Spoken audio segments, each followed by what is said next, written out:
கட்சியுடைய மதுரையை சேர்ந்த தலைமை சார்ந்தவர்கள் விமான செய்வதற்கு முன்னாடி கொடுத்துக் கொண்டிருப்பார்கள்.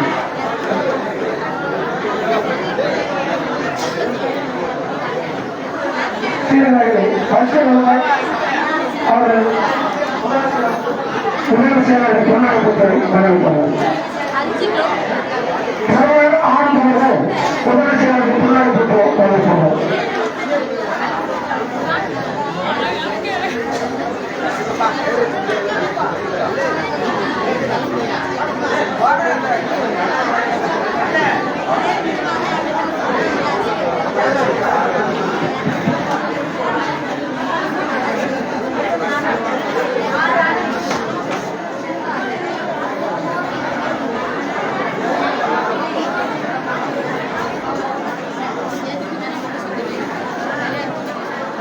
அன்பார்ந்த பெரியோர்களே, தாய்மார்களே, விடுதலை செய்தியுடைய மகளிர் விடுதலை கட்சியுடைய மாவட்ட துணைச் செயலாளர் மதிப்புமிகு தோழர் சசிகலாவுடைய குழந்தை செல்வனுடைய காதல் விழாவிலே நான் கலந்துள்ளே மகிழ்ச்சி அடைகிறேன். மயிலாடுதுறை மாவட்டத்துடைய செயலாளர் அன்பு தம்பி ஆட்சிமிகு செயல் வீரர் ராகுல் இனியன் அவர்களே, பூம்புகார் சட்டமன்ற தொகுதி செயலாளர் தம்பி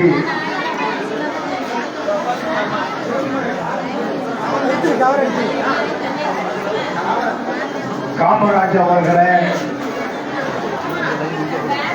இந்த நிகழ்ச்சியை கலந்து கொண்டு முதலமைச்சர்கள் வாழ்த்து செய்திருக்கின்ற மாவட்ட செய்தி தொடர்பாளர்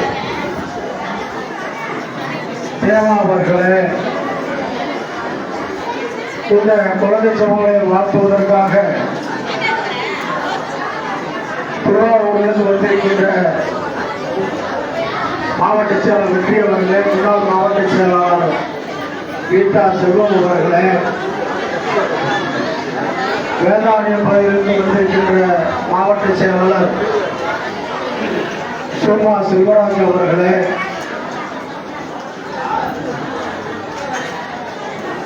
மயிலாடுதுறை பகுதியிலிருந்து வந்திருக்கின்ற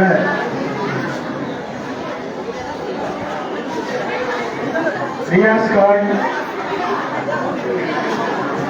கேட்டி ஆசை தம்பி, உமாகாந்தன், முருகவேல், அன்பு செல்லம், விஜயபூர் ரகவானம் உள்ளிட்ட தோழர்களே, இந்த நிகழ்ச்சியை கலந்து கொண்டிருக்கின்ற தம்பி கரிவளவன் அவர்களே, இந்த காதலி விழாவில் நீங்கள் கலந்து கொள்ள வேண்டும் என்று கேட்டுக்கொண்டு இந்த விழாவை நெறிப்பட்டுக் கொண்டிருக்கின்ற நாகை மயிலாடுதுறை மண்டல செயலாளர் அறிவழகன் அவர்களே, பெரியவர்களே, தாய்மார்களே, இது நம்ம வீட்டு இல்ல நிகழ்ச்சி. குறிப்பாக காதூத்து என்று சொன்னால் காதுல தங்கம் போடுறதெல்லாம் கிடையாது. ஒரு பொண்ணை கட்டி கொடுக்கும் போது தாய் தந்தையும் அவங்க மாப்பிள்ளைக்கு கல்யாணம் பண்ணி கொடுக்கும் பொழுது அவர் நல்லவரா கெட்டவரா என்று ஊரடிய நாடறிய கேட்டு தெரிந்து பெண் பிள்ளைக்கு சீசனம் அனுப்பி கட்டிட்டு போற மாப்பிள்ள பசியாக சாப்பிடாம பசினா இல்லாம வீட்டு விட்டு போற பொண்ணும் பசியாக சாப்பிடாம பசினா சந்தோஷமா வாழ்ற நிகழ்ச்சிக்காக பெண் வீட்டு கட்டி கொடுக்கும் போது சீதனத்தை சீரை வழங்குவார்கள்.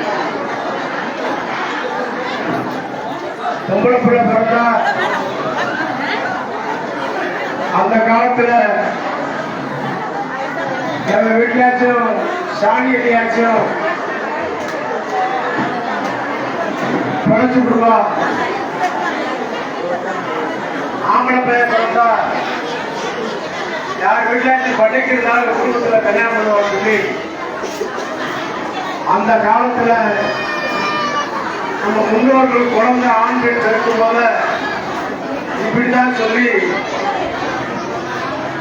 குழந்தை திருவரை போய் ஊர் திருவிழா போட்டு நான் மகனுக்கு ஆம்பளை பிள்ளை பிறந்திருக்கு, இன்னார் பொண்ணுக்கு பொங்கல் பிள்ளை பிறந்திருக்கு அப்பே தாத்தா பேர் வைக்காம ஊர் திருவிழா குழந்தைய தூக்கிட்டு போய் பேர் வச்ச காலம் தான் இந்த காலம்.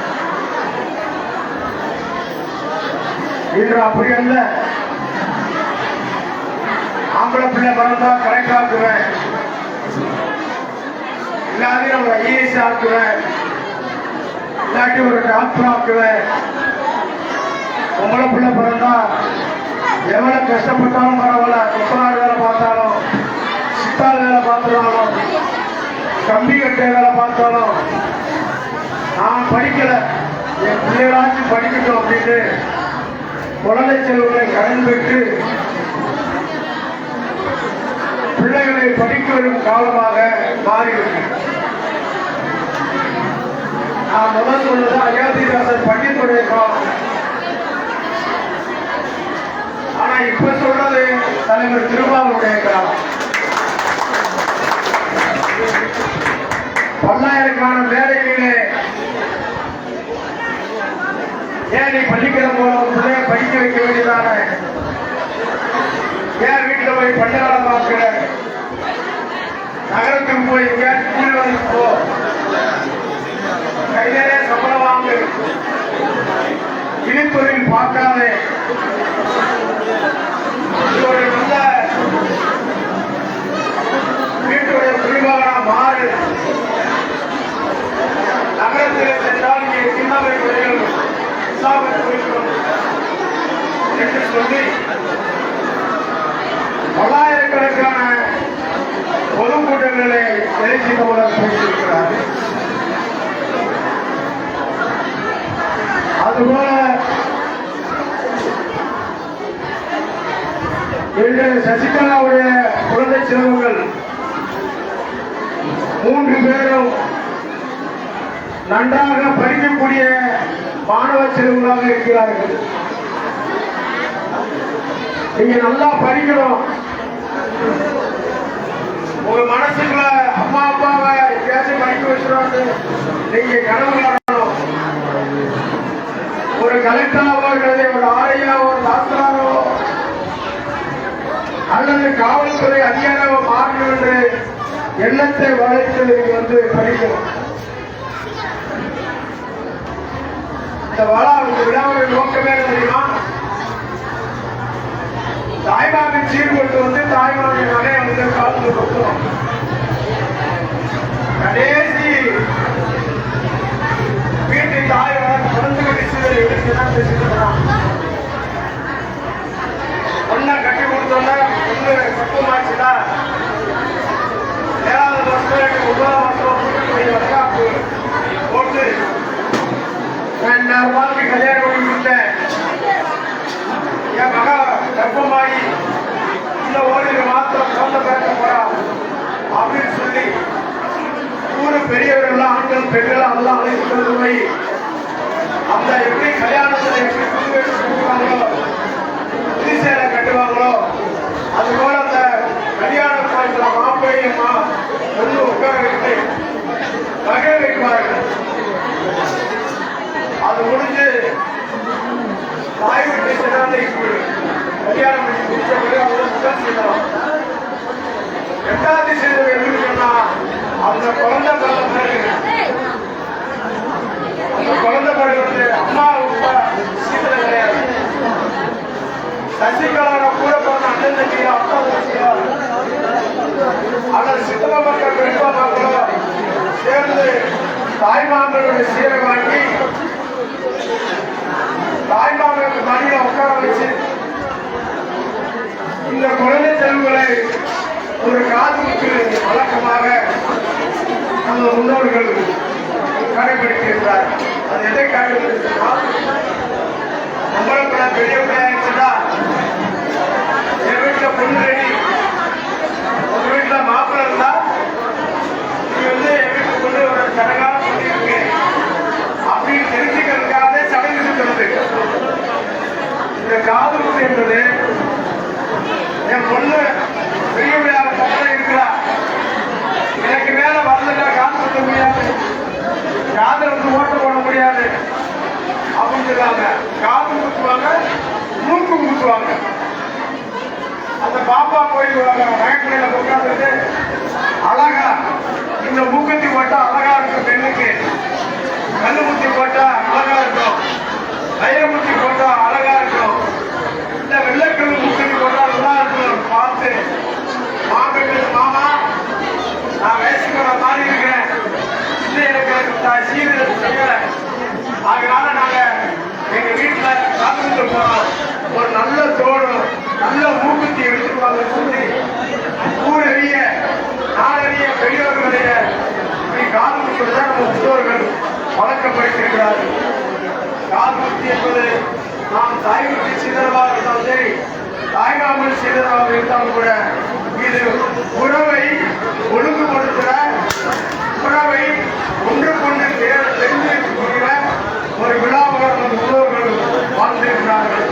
இந்த நேரத்தில் தங்கை சசிகலாவுடைய குழந்தை செல்வங்கள் நன்கு படிக்க வேண்டும், நீங்கள் மனதிலே எடுத்துக்கொண்டு நல்லா படிப்பாளியாக ஆகணும். நான் முதல் சொல்வது போல ஒரு டாக்டரோ அல்லது இன்ஜினியரோ எனக்கு ஒரு பிஎஸ்சி படித்து நர்சிங் படித்த நர்ஸோ மற்றவருக்கு சேவை செய்யக்கூடிய ஒரு தொழிற்கல்வியை நீங்கள் பெற்று பல்லாண்டு வாழ்நாள வாழ்த்தி குழந்தை செல்வங்கள் நீங்கள் வாழ வேண்டும் என்று சொல்லி பெரியோர் முதலிலே தாங்கள் காதை விழாவில் பங்கேற்ற விடுதலை சேர்ந்த அத்தனை தோழர்களுக்கும் எழுச்சி தமிழர் சார்பிலும் எழுச்சி தமிழருடைய அல்லாசுடன் இந்த குழந்தை செல்வங்களை வாழ்த்தி முடிக்கிறேன். நன்றி, வணக்கம்.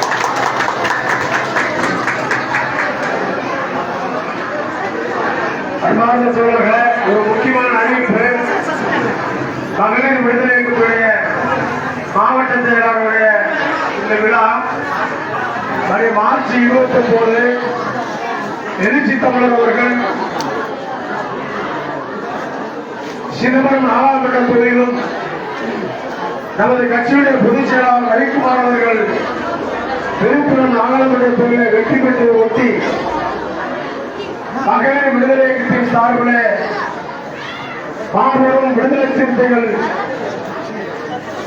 அங்கீகார வெற்றி விழா மாநாடாக திருவண்ணாமலையில் வருகின்ற மார்ச் 29 நடைபெறுகிறது. நமது கட்சி நிர்வாகிகள், கட்சியுடைய சொந்த பந்தங்கள் அனைத்து மகளிரும் அந்த மாநாட்டுக்கு அழைப்பு விட வேண்டும் என்று அழைப்பு விடுகிறேன். நன்றி, வணக்கம்.